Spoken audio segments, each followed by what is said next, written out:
Taste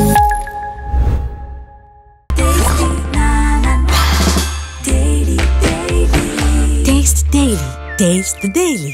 iron சத்து தலைமுடி உதிர்தலை தடுக்கும் மிதமான சூடு பாலில் கலந்து பருகலாம். லயன் டேட் சிரப் தினமும் 2 ஸ்பூன். அவருடைய ரசிகர்கள் நம்ம விஜய்க்கு எதிராக இருக்குது சார். கேள்வி கேட்குறதே உங்களுக்கு ஒரு அசிங்கமாக தெரியல. நீங்கள் அப்படிலாம் பேசக்கூடாது. நாங்கள் அன்பான மரியாதையான சந்திப்பு, அவ்வளோதான். அதை போய் அவருக்கு எதிராக இவருக்கு எதிராக ஏன் அவ்வளவு சிறுமைப்படுத்தி ஒன்று சிந்திக்கிறீங்க? அப்படிலாம் யோசிக்காதீங்க சார். இப்போ தஞ்சாவூரில் இந்த டீச்சர் படுகொலை அது போல் வந்து இந்த வழக்கறிஞர் வெட்டினது அதை எப்படி பார்க்குறீங்க? இந்த மாதிரி நிகழ்வுகள் நான் பலமுறை சொல்லியிருக்கேன். ஒரு சமூகத்தினுடைய சிந்தனை என்பது வந்து சமூகத்தின் விளைச்சல் தான். இப்போ அந்த குற்றச்செயலை செய்தவர்கள் மட்டும் குற்றவாளிகள் இல்லை. இப்போ உதாரணமாக உங்களுக்கு ஒன்று சொல்கிறேன். ஒசூர் நீதிமன்றம், அந்த கிருஷ்ணகிரி அந்த நீதிமன்ற வாசலில் ஒரு வழக்கறிஞரை வெட்டுறாங்க. வெட்டியவர் மட்டும் குற்றவாளியா? சுற்றி அத்தனை பேர் நின்று வேடிக்கை பார்த்த எல்லாரும் குற்றவாளியா? அவங்களும் குற்றவாளி தானே. ஒரு 5 பேர் 10 பேர் சேர்ந்து மொத்தமாக போயிருந்தால் கூட அவர் ஓடி இருப்பார். ஒரு கல் எடுத்து தெரிஞ்சால் கூட அவர் அந்த இடத்த விட்டு அப்புறப்படுத்திருக்கலாம். அப்போ எதுவுமே செய்யாமல் வேடிக்கை பார்த்த ஒவ்வொருவரும் குற்றவாளி தானே. அப்படி தான் பார்க்கணும். அவர் மட்டும் கொலை முயற்சி செஞ்சவர் கொலையாளின்னு பார்க்கக்கூடாது. அந்த மாதிரி இருக்குது சமூகம். இப்போ இந்த குற்றச்செயலில் ஈடுபட்டவர்கள்லாம் நீங்கள் சோதிச்சு பார்த்தீங்கன்னா நிறைந்த போதையில் இருந்திருப்பாங்க. இப்போ அந்த விரும்பிய பெண்ணை திருமணம் பண்ணி தரலைன்னு போய் ஆசிரியை கொலை பண்ணியிருக்காரு. ஒரு சராசரி மனநிலையில் இருந்திருப்பார் நீங்கள் நினைக்கிறீங்களா? அப்போ இந்த மாதிரி சமூகமே குற்றச்சமூகமாக மாறிக்கொண்டிருக்குதுங்கிறத பார்த்து நம்ம வெக்கப்படணும். அதை சரி பண்ண ஒவ்வொருத்தரும் யோசிக்கணும். அதை விட்டுட்டு அவரை மட்டுமே ஒரு குற்றவாளின்னா குற்றங்கள் நிகழ்வதற்கான காரணங்களை கண்டுபிடிச்சு அதை களைய முயற்சி பண்ணாமல் இருந்தால் அந்த நிறைய குற்றவாளிகள் பிரசவமாகிட்டு தான் இருப்பாங்க. அப்படி தான் பார்க்குறேன். நேற்று மட்டும் எத்தனை அங்கே ஆசிரியரை கொலை பண்ணுறாங்க, இங்கே வழக்கறிஞரை வெட்டுறாங்க, இன்னொன்று என்னது மாதிரி இந்த மாதிரி செயல்கள் தொடர்ச்சியாக நடந்து. இப்போ யாருக்குமே பாதுகாப்பற்ற ஒரு சூழல்.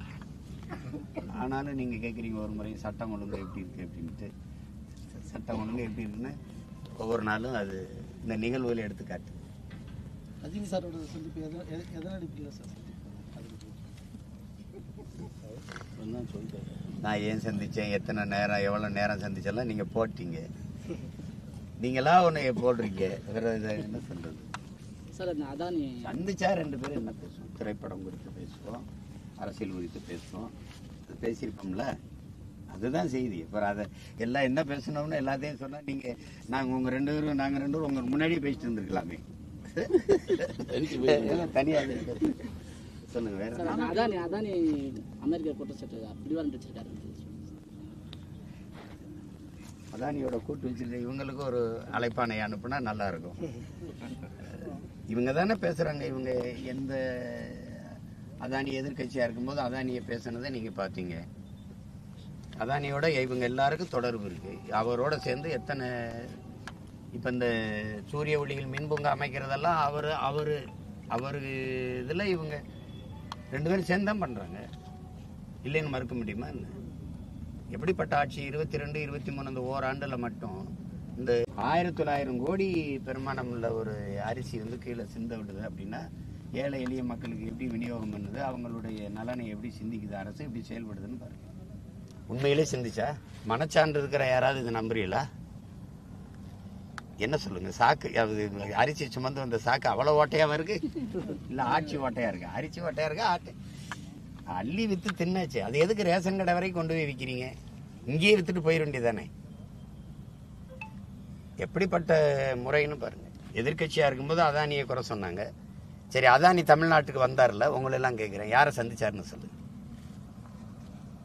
இந்தியாவின் மிக உயர்ந்த தொழிலதிபர், ஒரு பணக்காரர், உலக பணக்காரர் வரிசையில் இருக்கிற ஒருவர் தமிழ்நாட்டுக்கு வந்தார். யாரை சந்திச்சார்? ஏன் நீங்கள் எல்லாம் அதுக்கு அந்த செய்தியை போடவே இல்லை? யாரை சந்திச்சார், என்ன பேசுனாங்க? எதுவுமே இல்லையே. ஒரு மர்ம குகை மாதிரி வந்துட்டு போயிட்டு இருக்காரு.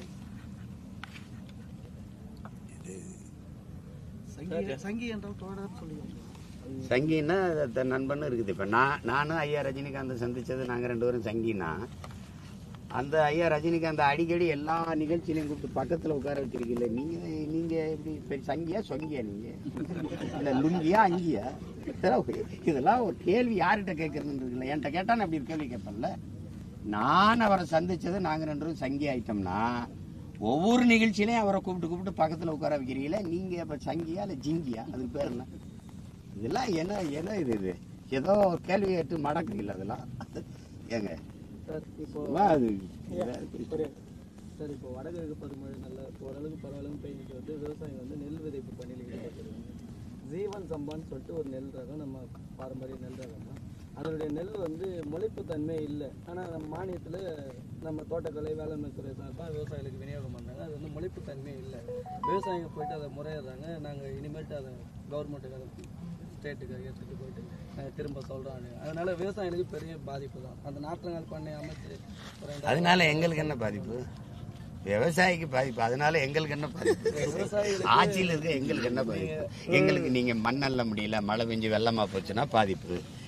எங்களுக்கு அதெல்லாம் பாதிப்பு. இதுல என்ன பாதிப்பு இருக்கு எங்களுக்கு? விவசாயிகளுக்கு உங்களை மாதிரியான நபர்கள் நான் என்ன செய்யணும்? நான் வேணா போராடுறேன், பேசுறேன், அதை தினம்தான் பேசிட்டு இருக்கிறேன். அதுல அக்கறை கொண்டவர்கள் வேளாண் குடிமக்களினுடைய நல்வாழ்வு விதை இருக்கா? இந்தியாவில் விதை இருக்கா? நம்ம பாரம்பரிய விதைகள் கத்திரிக்காய், பூசணிக்காய் விதை வச்சிருக்கீங்களா? நெல் விதைகள் வச்சிருக்கீங்க? எல்லாம் சின் சண்டை மண் சண்டை நிறுவனத்துக்கிட்ட வித்துட்டீங்க. இப்போ போயிட்டு இவன்ட விதைன்னா அவன் ஒரு தடவை தக்காளி வாங்கி விதைச்சிங்கன்னா முளைக்கும், காய்க்கும். அதுக்குள்ளே விதை இருக்கும். எடுத்து போட்டால் மறுபடியும் முளைக்குமா? முளைக்காது. மறுபடியும் விதைக்கு அவன்கிட்ட தான் போகணும். அப்போ அந்த மாதிரி ஒரு சூழலுக்கு நீங்கள் தள்ளிட்டீங்க. இப்போ விதை அண்ணன் முளைக்கிற திறன் இல்லை, முளைக்கலைன்னா நான் என்ன செய்ய முடியும்? ஒரு தடவை கொடு. நான் விதை பண்ணை வச்சு விதைகளை சேகரிச்சிட்டு இருக்கேன். எங்கள் ஐயா நெல் ஜெயராமெல்லாம் 500க்கு மேற்பட்ட நெல் விதைகளை சேமித்து வச்சுருக்கிறாரு. அதை பெருக்கித்தாரேன், நீ நல்லபடியாக விதைச்சி விளைய வை. இப்போ என்னட்டு நான் கை நீட்டின்னு சொல்கிற அளவுக்கு இருக்குது. கை நீட்டி கட்டளையிட்டு அதை சரி செய்கிற நிலைமைக்கு என்னை ஆக்கு, அப்புறம் பேசு. சரி, உங்கள் தலைவர் தனித்து போட்டியாக இருந்தது. உங்கள் தலைமையில் வேறு யாருன்னா கட்சிகள் உங்கள் தலைமையில் வந்து இணைஞ்சா அது கூட்டணியாக ஏற்றுக்குவீங்களா? எங்கள் தலைவன் பிரபாகரன் சொல்லுவோம். பக்கத்தில் யாராவது உட்கார்ந்துருப்பாங்களான்னு பாருங்க.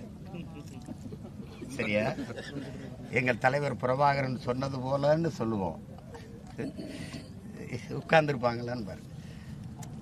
இது வந்து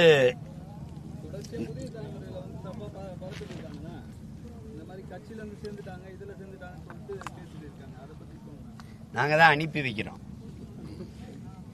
நாங்கள் தான் எல்லாரையும் மரியாதையாக போய் அனுப்பிச்சு எல்லாரையும் போய் அனுப்பி வைக்கிறோம். அவங்க வெவ்வேறு இயக்கங்களில் போய் சேர்ந்து எங்களுக்காக உழவு பார்க்கறதுக்கு அனுப்பி வைக்கிறோம். எங்களுடைய ஸ்லீப்பர்ஸ் எல்லாம் அனுப்பி வைக்கிறோம். சரிங்க.